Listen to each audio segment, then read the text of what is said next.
কৰিছে not exactly press meat আমাৰ এটা ফাংচন আছে আমি সকলোৱে জানো জনসংযোগৰ গোটেই অসমত এটা চিষ্টেম আছে ফিক্সড লাউড স্পীকাৰ্ছ বুলি কওঁ আমি আৰু শ্বৰ্ট ফৰ্মত কওঁ আমি FLS চিষ্টেম আৰু যদি আমি অসমীয়াত তাৰ তৰ্জমা কৰোঁ যিটো মাইকিং বা মাইকৰে যিটো আমি মানুহক জনাওঁ তেনেকুৱা এটা আমাৰ ব্যৱস্থা আছে সকলোৰে অৱগত এই FLS পইণ্ট আছে গোটেই অসমত 16টা বিশেষকৈ আমাৰ নগৰ এলেকাসমূহত আছে আৰু টি গাৰ্ডেনসমূহত আছে আমি DIPRে কিছু কেতিয়াবা কথা জনাবলৈ এই ব্যৱস্থাটো বহু দিনৰ পৰা আগৰ পৰা চলাই ৰাখিছোঁ আমি অনাগত সময়ত আৰু 700 পইণ্টত এই FLS চিষ্টেম এক্সপাণ্ড কৰিবলৈকে চেষ্টা অব্যাহত ৰাখিছোঁ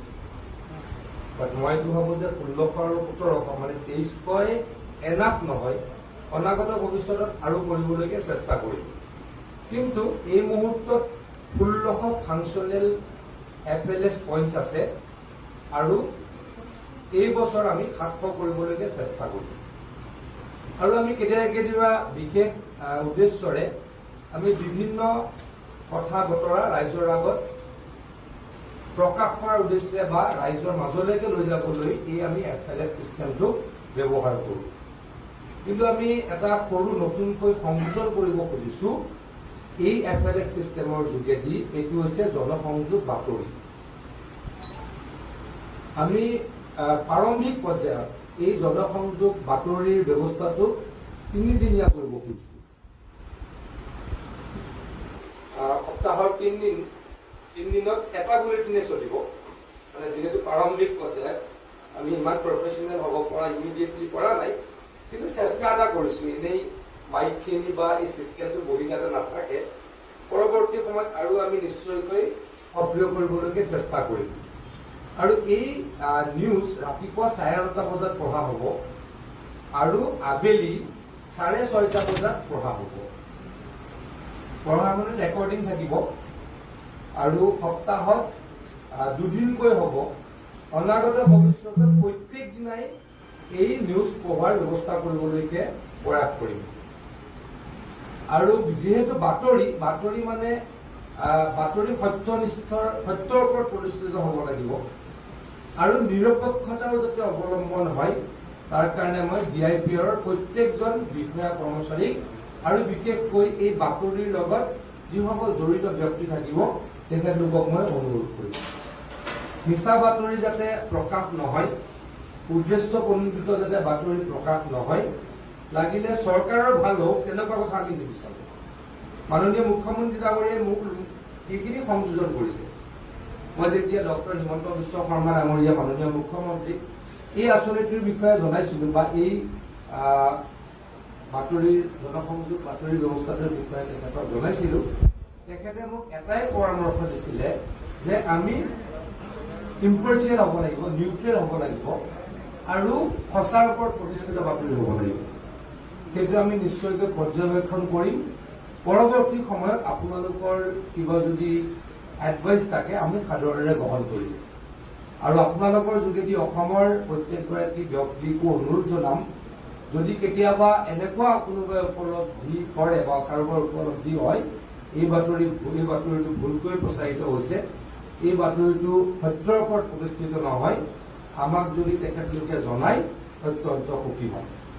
সেইটোৱেই হৈছে আজিৰ এই সৰু অনুষ্ঠানটোৰ মুখ্য উদ্দেশ্য আমি 10 মিনিট আৰু মানে এভাৰেজত 10 মিনিট কাৰণ আমাৰতো এডভাৰটাইজ নাথাকিব প্ৰথম পৰ্যায়ত গতিকে 10 মিনিটে হ'ব চাগে তেনেকৈ 10 মিনিট সপ্তাহত এতিয়া 2 দিন মানে এটা ৰিপিট কৰিব আজি যে আৰম্ভ হ'ব 3 দিন চলিব 3 দিনৰ দিনাখন ইভিনিং চেঞ্জ হ'ব বা ৰাতিপুৱা চেঞ্জ হ'ব কিন্তু মই এইটো আকৌ কৈছোঁ প্ৰাৰম্ভিক পৰ্যায়ত পৰীক্ষামূলক যদি মানুহে এইটো ভাল পায় তেতিয়া আমি ডেইলি চেঞ্জ কৰিবলৈ বা ডেইলি ফ্ৰেছ বুলেটিন দিবলৈকে চেষ্টা কৰিম এটা প্ৰশ্ন আহিব আমি প্ৰচাৰ কৰাৰ লগে লগে মানুহে সুধিব ইমানবোৰ চেনেল আছে দূৰদৰ্শন আছে তাৰপিছত এই ব্যৱস্থা কিছু খৰচ হ'ব এই ব্যৱস্থাৰ প্ৰয়োজন বিশেষ একো খৰচ নহয় অলৰেডি আমাৰ সিস্টেমটো আছে সিস্টেমটো কৰবাত মানে একো ব্যৱহাৰ নহতে বেয়াহে হৈছে ব্যৱহাৰ নহতে ক'ত বেয়াহে হয় এইটো জাষ্ট আমি ৰান কৰিব লাগে আৰু চৰকাৰ আঁচনি মই যেতিয়া স্বাস্থ্য বিভাগত ৰাজ্যিক মন্ত্ৰী হিচাপে আছিলো মোৰ উপলব্ধি কি হৈছিল যে বহুত চৰকাৰৰ আঁচনি আমাৰ সাধাৰণ ৰাইজে বুজি নাপায় ধৰি ললো অটল অমৃতৰ কাৰ্ডখন আছে কিন্তু কাৰ্ডখনৰ ফাংচন কি বহুত মানুহে নাজানে গতিকে এই কথাবিলাকো আমি প্ৰকাশ কৰিবলৈকে চেষ্টা কৰিম তাৰ কাৰণে এইটো ক্ষুদ্ৰ প্ৰয়াস আমাৰ আকাশবাণীটো বেলেগ বস্তু আকাশবাণী এটা বেলেগ অৰ্গেনাইজেশ্যন হ'ব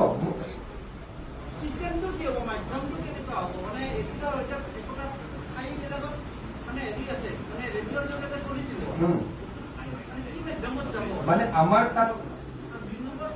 কি মাধ্যম মানে আমাৰ ডিজিটেল প্লেটফৰ্মতো থাকিব এইটো আপলোড কৰিম আমি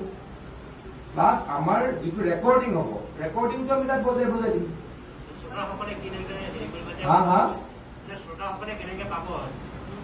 অডিঅ' এইটো মাইক ব্যৱস্থা মই কৰো নহয় আমাৰ চবতে মাইক অলৰেডি লগোৱা আছে ইনষ্টল আছে নগৰসমূহত যেতিয়া যাব মাইক ইনষ্টল আছে তাত আমি বজাই দিম ৰেকৰ্ডিং থাকিব আমি ৰেকৰ্ডিংটো পঠাই দিম আমাৰ চিষ্টেমত আমি পঠাই দিম মানুহে ছফ্টৱেৰত পাব মানে মানুহে স্যাটেলাইট যোগে যেনেকে ৰেডিঅ'ত পায় তেনেকে পাব নেকি নাপায় মই আকৌ কৈছো আমি য'ত মাইকৰ ব্যৱস্থা আছে তাতে হ'ব অলৰেডি অডিঅ' ক্লিপ হ'ব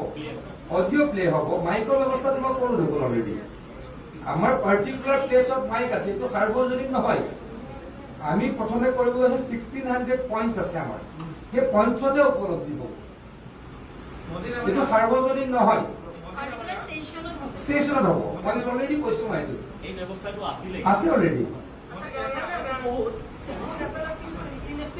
মই এইটো কাৰণে কৈ আছো চাওক মই অলৰেডি কৰো নে নাই মই অলৰেডি কৈছো যে ক'ৰবাত ব্যৱহাৰ নহওঁতে ক'ৰবাত মানে ক'ৰবাত হেৰি হয় সক্ৰিয়তা নাইকিয়া হয় সক্ৰিয়তাও বৃদ্ধি হ'ব ক'ৰবাত যদি ডিফেক্ট আছে সেইখিনিও ঠিক হৈ যাব সেইকাৰণে আপগ্ৰেড কৰিবলৈকে এটা প্ৰয়াস কৰিছো because we don't have record মানে এতিয়া ক'ৰবাত আমি দি দিলো আমিতো গম পোৱা নাই তাত চলি আছে নাই মোক এজন ব্যক্তিয়ে মোৰ এজন সতীৰ্থ বিধায়ক দুজন বিধায়কে মোক ক'লে যে এইটো চলিলেতো ভাল এগৰাকী বিধায়কে ক'লে যে কামপুৰত সদায় সন্ধ্যা সময়ত ভূপেন হাজৰিকাৰ গীত পৰিৱেশন কৰা হয় আৰু মানুহে ভাল পায় সেইটো কিন্তু বহু জেগাত সেইটো ব্যৱহাৰ নহয় গতিকে ব্যৱহাৰ হওক লগোৱাৰ যিটো আমাৰ উদ্দেশ্য আছে সেইটো প্ৰতিফলিত হওক সফলভাৱে তাৰ কাৰণে এইটো চিষ্টেমেটিক কৰিবলৈকে কৈছো কিন্তু আপোনাৰ ইমাৰ্জেঞ্চি এলাউন্সসমূহ কৰা হৈছিল এই বিভাগসমূহ সেইটো থাকিব ইমাৰ্জেঞ্চি এলাউন্সবিলাকো কৰা নহয় অ'কে আপোনাৰ এডভাইচটো মই গ্ৰহণ কৰিছো মইতো নতুন কিন্তু মই আকৌ কৈছো কাৰ্যক্ষম কৰিবলৈ সক্ৰিয়তা বৃদ্ধি কৰিবলৈ দিছ ইজ এ পাৰ্ট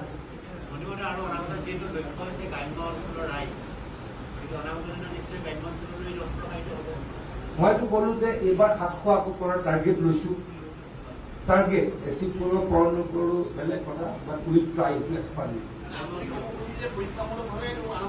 য়েছ পৰীক্ষামূলকভাৱে আৰু কিবা আছে হ'ল মই বেলেগ বিষয়ে বেলেগত কম মই আজিকালি এটা চিষ্টেম কৰিছো মই বেলেগ সময়ত বেলেগত কম মই এটা কথা কওঁ এইখনত যদি মই বেলেগ কথা কওঁ এইটো কথাটো অলপ তল পৰি যায় আজিকালি আমি এটা নতুন চিষ্টেম কৰিছো আমি কেবিনেটৰ যেতিয়া এটেক কওঁ কেবিনেট ব্ৰিফিং কওঁ ৰিলেটেড টু অনলি কেবিনেট নহ'লে কি হয় বেলেগটো ওলাই থাকিব এইটো নোলা হৈ যাব গতিকে এইটো বেয়া নহ'ব হ'ল মই কম বেলেগত হৈ লওক এইটো